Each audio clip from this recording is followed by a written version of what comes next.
तूफान में आप बाहर गए थे? कुछ ऐसे तूफान में घिर गया हूं जिससे निकल नहीं सकता मैं। ये तो मैं भी जानती हूँ। तुम कुछ नहीं जानती।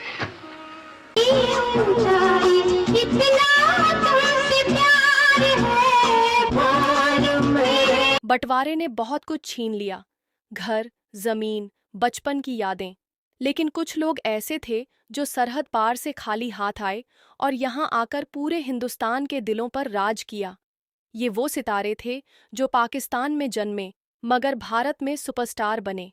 राज कपूर के जुबली कुमार कहे जाने वाले राजेंद्र कुमार से लेकर दमदार डायलॉग्स के बादशाह राजकुमार तक, बंटवारे की आग से निकलकर ये नाम बॉलीवुड की बुलंदियों तक कैसे पहुंचे। चलिए आज आपको बताते हैं उन 5 दिग्गज सितारों की कहानी जिनका सफर सिर्फ संघर्ष नहीं बल्कि एक मिसाल बन गया। और शुरुआत करते हैं बॉलीवुड के सबसे पहले सुपरस्टार से। लेकिन दोस्तों, ये जो कलाकार है इनका जन्म हिंदुस्तान में ही हुआ था, लेकिन ये बॉलीवुड में 60 के दशक के सबसे पहले सुपरस्टार भी थे। इसलिए इनका नाम इस लिस्ट में है। और इस लिस्ट में हम किसी को कंपेयर नहीं कर रहे हैं क्योंकि सभी कलाकार अपने अंदाज में बेमिसाल हैं। शम्मी कपूर, नाम ही काफी है। वो सितारा जिसने बॉलीवुड को नई ऊर्जा, नया स्टाइल और बेजोड़ रोमांस सिखाया। लेकिन क्या आप जानते हैं कि ये मस्त मौला और बेपरवाह अंदाज़ा एक दिन में नहीं बना? 21 अक्टूबर 1931 को जन्मे शम्मी कपूर, जिनकी रगों में कपूर खानदान का खून दौड़ता था, जब फिल्मी दुनिया में आए तो किसे पता था कि ये लड़का एक दिन बॉलीवुड का एल्विस प्रेस्ली कहलाएगा। लेकिन दोस्तों, हकीकत ये थी कि उनके करियर की शुरुआत बेहद दर्दनाक थी। एक के बाद एक फ्लॉप फिल्में। वो हीरो जिसे लोग बाद में याहू बॉय के नाम से जानते थे, कभी सेट पर अपनी पहचान बनाने के लिए तरसता था। लेकिन कहते हैं ना, सितारे टूटते नहीं, चमकने के लिए समय का इंतजार करते हैं। और फिर आया 1957 का तुम सा नहीं देखा, जहां शम्मी कपूर ने अपनी इमेज पूरी तरह बदल दी। क्लीन शेव, घुंघराले बाल, सनग्लासेस और वो नॉन स्टॉप एनर्जी। बस यहीं से बॉलीवुड को मिला उसका सबसे अनोखा रोमांटिक हीरो। और फिर 1961 में जंगली ने तो उन्हें अमर कर दिया। याद है याहू? चाहे कोई मुझे जंगली कहे, कहने। अरे भाई, वो सिर्फ एक डायलॉग नहीं बल्कि आजादी की एक दहाड़ थी।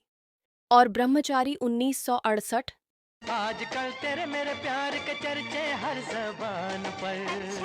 सब तीसरी मंजिल 1967, ओ हसीना जुल्फों वाली जाने जहां। और एन इवनिंग इन पेरिस 1967। आओ तुमको दिखलाता हूँ पेरिस की एक रंगी शाम, देखो देखो। शम्मी कपूर ने फिल्मों में वो तूफानी अंदाज लेकर आए जो पहले कभी किसी ने नहीं देखा था। उनकी हर अदा, हर डांस स्टेप, हर रोमांटिक सीन, सब कुछ आइकॉनिक था। लेकिन अफसोस, वो सितारा जिसने करोड़ों दिलों को धड़कना सिखाया, 14 अगस्त 2011 को इस दुनिया को अलविदा कह गया। लेकिन रुकिए, शम्मी कपूर कहीं नहीं गए। वो आज भी हर उस गाने, हर उस फिल्म और हर उस याहू में जिंदा है जो हमें फिर से जीने का हौसला देता है। अब चलिए बात करते हैं अगले कलाकार की। राजेंद्र कुमार या फिर जुबली कुमार, नाम ही काफी है। लेकिन क्या आपको पता है कि ये नाम उन्हें ऐसे ही नहीं मिला? 20 जुलाई 1927 को सियालकोट, जो अब पाकिस्तान में है, में जन्मे इस शख्स की जिंदगी किसी फिल्मी कहानी से कम नहीं थी। बंटवारे की आग ने सब कुछ छीन लिया, संपत्ति, जड़ें, बचपन की यादें और वो शहर जिसे वो घर कहते थे। लेकिन अगर कुछ नहीं छिना तो वो था सपनों का हौसला। बॉम्बे की गलियों में संघर्ष की धूल फांकते हुए राजेंद्र कुमार ने फिल्मी दुनिया में कदम रखा, मगर बतौर हीरो नहीं बल्कि एक सहायक निर्देशक के रूप में। वो स्टार बनने का सपना लिए दिन रात मेहनत कर रहे थे, लेकिन सफलता ऐसे ही थोड़े ही मिलती है। पहले जोगन 1950 में एक छोटा सा रोल मिला, फिर धीरे धीरे और मौके मिले। लेकिन असली खेल बदला 1955 में वचन से। चुपके चुपके बहाने बहाने निगाहों से। जब सिनेमा हॉल में तालियों की गूंज सुनाई दी और दर्शकों ने पहली बार इस सितारे की चमक को पहचाना। लेकिन दोस्तों, असली धमाका तब हुआ जब 1964 में संगम आई। मेरा प्रेम पत्र पढ़कर के तुम नाराज। राज कपूर और वैजयंतीमाला के साथ उनकी इस फिल्म ने ऐसा जादू बिखेरा कि बॉक्स ऑफिस पर झंडे गाड़ दिए।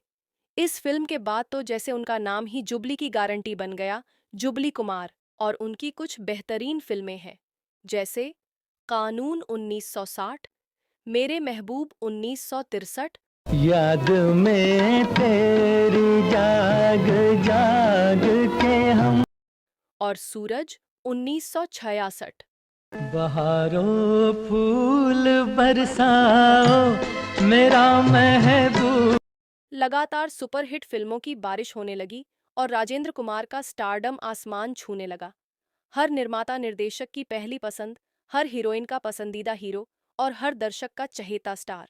लेकिन अफसोस, 12 जुलाई 1999 को वो जुबली कुमार जिसने हिंदी सिनेमा को एक दशक तक हिट पर हिट दी, इस दुनिया को अलविदा कह गया। पर उनकी फिल्में आज भी गवाही देती हैं कि सच्ची मेहनत, जुनून और सपनों की ताकत कभी बेकार नहीं जाती। वो आज भी हर सिने प्रेमी के दिल में जिंदा हैं और हमेशा रहेंगे। अब चलिए बात करते हैं देशभक्त कलाकार की। मनोज कुमार, वो नाम जिसने सिनेमा के पर्दे पर देशभक्ति को अमर कर दिया। लेकिन क्या आपको पता है कि इस भारत कुमार का असली नाम हरिकिशन गिरी गोस्वामी था? 24 जुलाई 1937 को एबटाबाद, जो अब पाकिस्तान में है, में जन्मे इस लड़के का बचपन बंटवारे की आग में जल उठा। वो बचपन जो किलकारियों से गूंजना चाहिए था, वो चीखों और बेबसी में खो गया।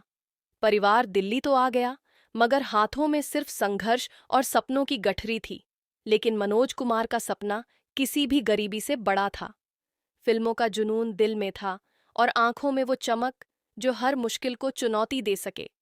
छोटे मोटे रोल निभाए, कई बार रिजेक्शन झेले, लेकिन हार मानना इस नौजवान को मंजूर नहीं था। और फिर 1960 में आई कांच की गुड़िया, जिसने उन्हें बतौर हीरो पहचान दी। मगर दोस्तों, ये तो बस ट्रेलर था, असली पिक्चर अभी बाकी थी। फिर आया 1967 और मनोज कुमार ने उपकार से इतिहास रच दिया। दीवानों से ये मत पूछो। एक्टर नहीं, फिल्म मेकर बनकर आए और एक ऐसी फिल्म बनाई जिसने हर हिंदुस्तानी के दिल को झकझोर दिया। न सिर्फ इसमें जानदार एक्टिंग की, बल्कि खुद इसे डायरेक्ट भी किया। और यहीं जन्म हुआ उस भारत कुमार का, जिसकी हर फिल्म एक जज्बा, एक मिसाल और एक प्रेरणा बन गई। पूरब और पश्चिम, है प्रीत जहाँ की रीत सदा, मैं गीत वहाँ। रोटी कपड़ा और मकान, हाय हाय ये मजबूरी, ये मौसम और ये धूप। क्रांति, तू है खुशी की लड़ी, प्यार करे। हर फिल्म के साथ उनका कद बढ़ता गया और दर्शकों का सम्मान आसमान छूने लगा। आज भी जब देशभक्ति की बात होती है, जब स्क्रीन पर तिरंगा लहराता है, जब कोई भारत कुमार का नाम लेता है, मनोज कुमार अमर हो जाते हैं। उनका सिनेमा सिर्फ मनोरंजन नहीं था, वो एक आंदोलन था, एक भावना थी जो हर हिंदुस्तानी के दिल में धड़कती रहेगी। तो अब चलिए चलते हैं अगले कलाकार पर। सुनील दत्त, सिर्फ एक नाम नहीं, एक प्रेरणा, एक मिसाल, एक ऐसा सितारा जिसने जिंदगी को हर हाल में रोशन रखा। लेकिन दोस्तों, क्या आपको पता है कि इस महानायक का असली नाम बलराज दत्त था? 6 जून 1929 को झेलम जिले, जो अब पाकिस्तान में है, के एक छोटे से गांव में जन्मे इस लड़के की जिंदगी किसी फिल्मी कहानी से कम नहीं थी। बचपन संघर्षों से भरा था, बंटवारे की भयावह त्रासदी, परिवार का उजड़ जाना और ऊपर से पिता का साया भी जल्दी उठ गया। लेकिन जब हालातों ने उन्हें तोड़ने की कोशिश की, तब इस इंसान ने खुद को और भी मजबूत बना लिया। सुनील दत्त ने सपनों का पीछा नहीं छोड़ा। बम्बई आए, खाली जेब लेकिन भरपूर हौसला। फिल्मों तक पहुंचने से पहले रेडियो अनाउंसर के रूप में करियर की शुरुआत की। मगर किस्मत को शायद पहले ही पता था कि ये आवाज सिर्फ माइक्रोफोन तक सीमित नहीं रह सकती, उसे बड़े पर्दे पर गूंजना था। 1955 में रेलवे प्लेटफॉर्म से उन्होंने डेब्यू किया, लेकिन असली धमाका हुआ 1957 में मदर इंडिया से। अटपुट करती चमचम करती गाड़ी हमरी जाए, घर पर भागे। इस फिल्म ने सिर्फ उन्हें पहचान नहीं दी, बल्कि उन्हें लेजेंड बना दिया। एक विद्रोही बेटे का किरदार निभाते निभाते उन्होंने असल जिंदगी में भी अपने किरदार की तरह हर मुश्किल को चुनौती दी। और अगर कॉमेडी की बात करें तो 1968 की पड़ोसन को कौन भूल सकता है। मेरे सामने वाली खिड़की में मेरे सामने वाली खिड़की में एक चांद का टुकड़ा रहता है। गाना सुनते ही याद आ जाता है वो सीन जहां सुनील दत्त और किशोर कुमार की जुगलबंदी ने इतिहास रच दिया। लेकिन दोस्तों, ये सिर्फ एक अभिनेता नहीं, बल्कि एक सच्चे हीरो भी थे। 1987 में जब पंजाब आतंकवाद से जूझ रहा था, तब अपनी जान की परवाह किए बिना अमन यात्रा पर निकल पड़े। एक ऐसा शख्स जिसने राजनीति में भी कदम रखा, लेकिन हमेशा लोगों की सेवा को ही प्राथमिकता दी। पर अफसोस, 25 मई 2005 को यह महान आत्मा इस दुनिया से विदा हो गई। लेकिन दोस्तों, कुछ लोग सिर्फ जीते नहीं, वो अमर हो जाते हैं।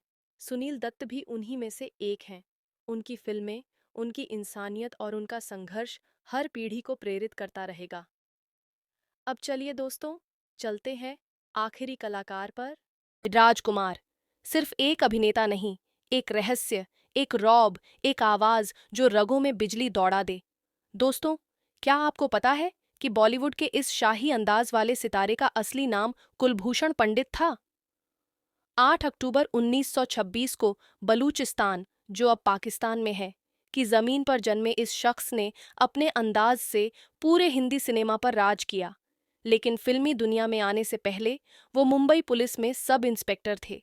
सोचिए, एक पुलिस अफसर जिसकी आवाज ने आने वाले दशकों तक बॉलीवुड के डायलॉग्स की परिभाषा ही बदल दी। 1952 में रंगीली से डेब्यू किया, लेकिन उनकी असली पहचान बनी उनके रॉयल एटीट्यूड और रौबदार आवाज से। वो कोई साधारण अभिनेता नहीं थे, बल्कि एक ऐसा करिश्मा थे जो जब स्क्रीन पर आता तो सिर्फ एक्टिंग नहीं करता, राज करता। और फिर आई 1972 की पाखीजा, दिलदार चलो चांद के पार चलो, जहां वो एक नवाब बने जो एक तवायफ से ऐसी मोहब्बत करता है कि उसे पूरी दुनिया से ऊपर रखता है। के पाँव देखे, बहुत हसीन है, इन्हें जमीन पर मत उतारिएगा, मैले हो जाएंगे। आपका एक हमसफर। इस डायलॉग ने पूरे सिनेमा जगत को हिला कर रख दिया। लेकिन दोस्तों, राजकुमार सिर्फ डायलॉग डिलीवरी का नाम नहीं था, वो एक एटीट्यूड थे, एक स्टाइल थे, एक बेमिसाल रुतबा थे। उनकी हर फिल्म में उनका अंदाज किसी नवाब से कम नहीं लगता था, चाहे वो वक्त हो, राजा के गम को किराए के रोने वालों को जरूरत नहीं पड़ेगी चिनाई से। सौदागर हो, इमली खट्टी मीठे बेर, या तिरंगा। ये रईसी है खानदानी, ये रईस। उनकी आवाज में एक ऐसा जादू था जो सुनते ही रगों में सिहरन दौड़ा देता था। पर अफसोस, 3 जुलाई 1996 को ये शाही आवाज हमेशा के लिए खामोश हो गई। लेकिन दोस्तों, कुछ आवाजें वक्त के साथ खत्म नहीं होती। राजकुमार की आवाज आज भी गूंजती है, उनके डायलॉग आज भी दोहराए जाते हैं और उनका रुतबा आज भी बरकरार है। तो दोस्तों, ये थे वो सितारे जिन्होंने सरहद पार से आकर बॉलीवुड पर राज किया। अगर वीडियो पसंद आया हो तो लाइक, शेयर और कमेंट करें और आपके अपने चैनल फ्लैश टीवी इंडिया को सब्सक्राइब करना न भूलें। अब मिलते हैं अगली वीडियो।